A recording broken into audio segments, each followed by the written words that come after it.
Hola mis queridos amigos, nuevamente con ustedes su doctor Tigre, el que ronca en esta nueva noche neoliberal latinoamericana, sudamericana y ecuatoriana, en uno de esos tremendos días fríos de Quito en este mes de noviembre, en el que les voy a contar acerca de lo que sucedía en el Ecuador en los años 40 después de la Segunda Guerra Mundial, a partir de una narración de lo que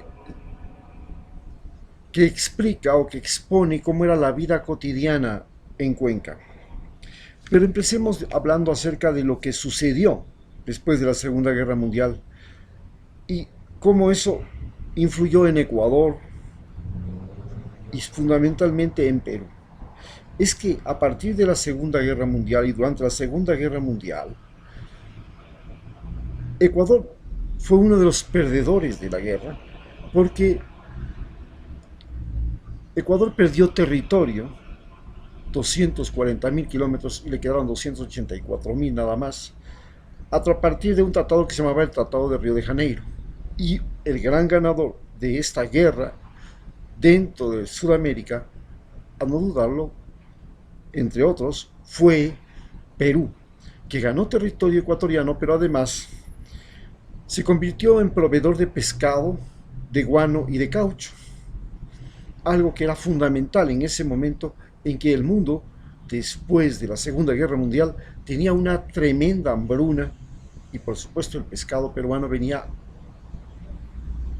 de película y necesitaba caucho porque comenzó la expansión automotriz, a pesar de que los alemanes durante la Segunda Guerra Mundial lograron inventar el caucho sintético, lo que afectó drásticamente a la industria del caucho y le convirtió a eso al petróleo, porque el caucho sintético se saca del petróleo al igual que el plástico.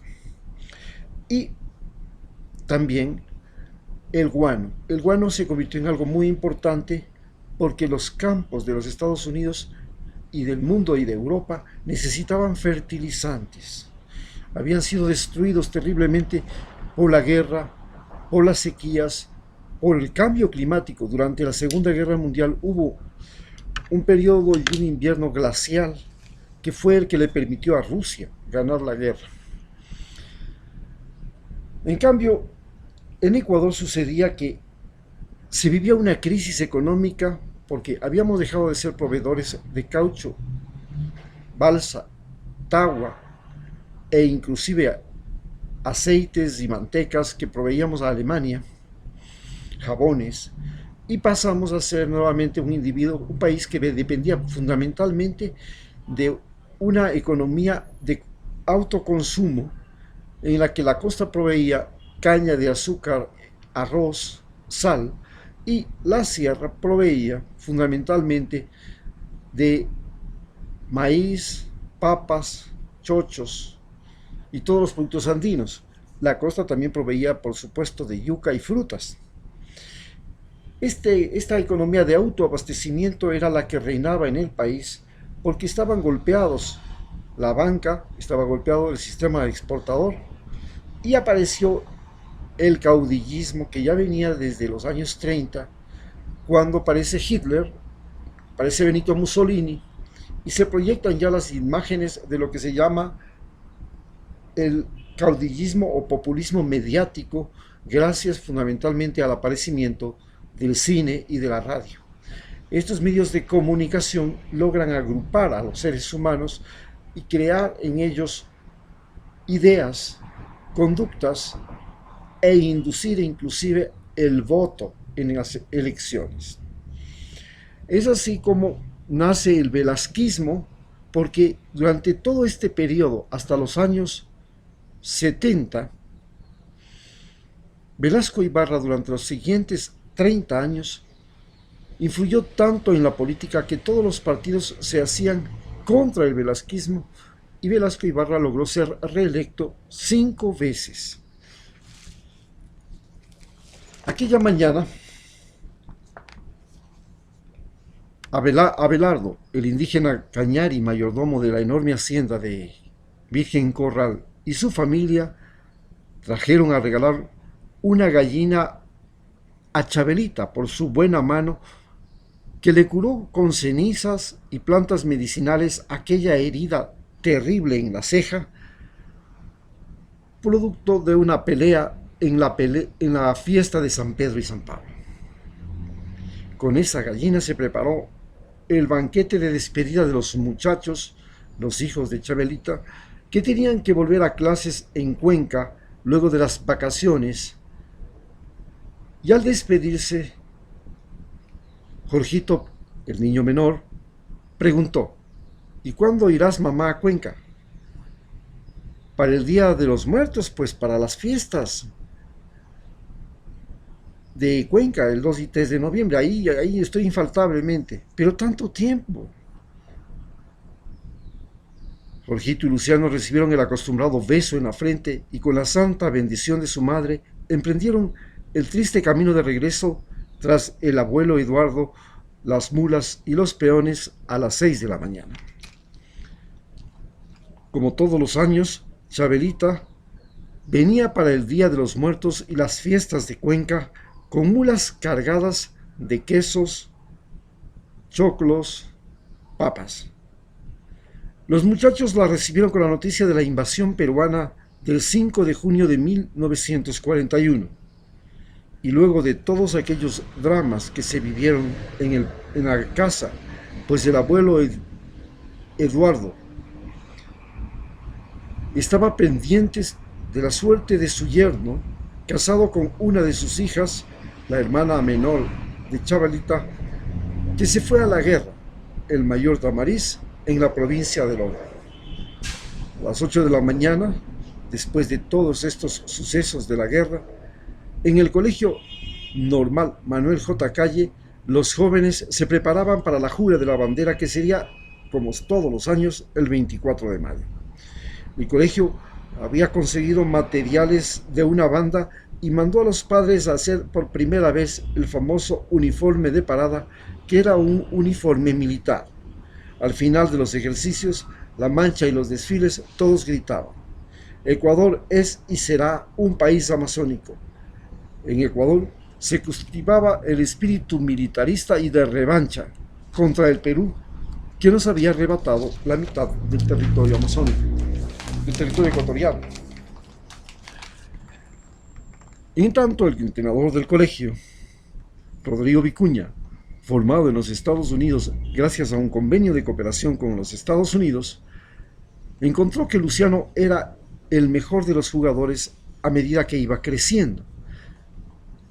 Tenemos que aprovechar tu habilidad con la mano izquierda y tu puntería. Quiero que hagas lanzamientos de media cancha todos los días. ¿De media cancha?, preguntó el armado Luciano. Sí, de media cancha. Si no puedes hacerlo con un brazo, hazle con los dos. Desde abajo, tirando la bola en rotación hacia atrás, para golpear en el tablero y que caiga en la canasta. Mira, así. Luciano comenzó a destacarse como gran jugador y le llamaban el Yuki. Rodrigo Vicuña siguió entusiasmado viendo a su muchacho crecer y crecer, desarrollándose como uno de los mejores deportistas de Cuenca. ¿Le noto preocupado, licenciado?, le preguntó Luciano.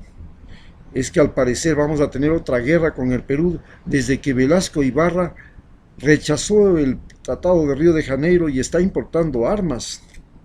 Ya lo sé. El esposo de mi tía, que es mayor en el ejército, ya ha sido movilizado a la frontera. Yo creo que también tendré que ir. ¿Y cuándo está pensando salir, profesor? Estoy esperando que me lo digan. En la casa toda la familia se reunía alrededor de la radio. Había angustias, pues las noticias de que las tropas peruanas se estaban agrupando al otro lado de la provincia de Loro y que los barcos ecuatorianos se equipaban para un combate en Guayaquil, eran completadas con toda una historia de especulaciones. Luciano pensó que, a lo mejor, al ser joven atleta, aceptarían que se presente al centro de movilización, pero apenas tenía 15 años, por lo que le colocaron solo como reserva.